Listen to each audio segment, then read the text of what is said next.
avec l'espoir. Le Conseil supérieur de la liberté de communication appelle les médias congolais au respect des obligations professionnelles en matière de démocratie. À quelques jours de l'ouverture de la campagne électorale, le régulateur se pose d'ores et déjà des questions sur, par exemple, le respect de la pluralité de l'information politique en période électorale. Une question à réponse mitigée. Réponse mitigée parce que l'équité entre les forces politiques et les mouvements de la société civile n'est pas respectée dans vos médias comme il se doit.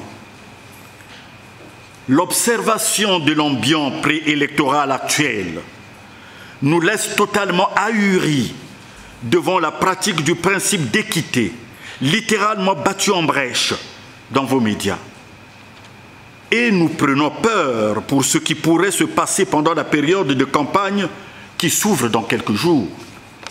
Devant les responsables des médias invités ce 23 février, Philippe Mvo souligne une sorte de marginalisation de l'opposition congolaise par des médias. À cet effet, le Conseil accuse ces derniers à enfreindre le développement de la démocratie pluraliste, conférée pourtant par la Constitution de la République. À cause de vous, le mythe de l'opposition semble s'installer dans le mental des citoyens. Le traitement de l'information et l'accès aux médias de ces forces politiques, celles surtout qui présentent des candidats ou les soutiennent aux élections, ne sont pas égalitaires.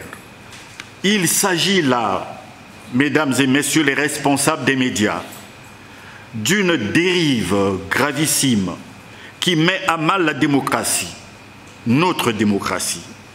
Au regard de toutes ces dérives, le régulateur ne donne pas seulement des directives aux médias, mais également prend 5 décisions. Il s'agit de repréciser les droits et devoirs des médias en cette période électorale. Les associations et dynamiques dites politiques n'ont pas accès aux médias parce que interdites par la loi sur les partis politiques. Les spots, communiqués, ou tout élément de campagne des associations et dynamiques dites politiques ne doivent plus être diffusés dans les médias, encore moins dans les journaux. La diffusion des donations diverses en signe de soutien aux candidats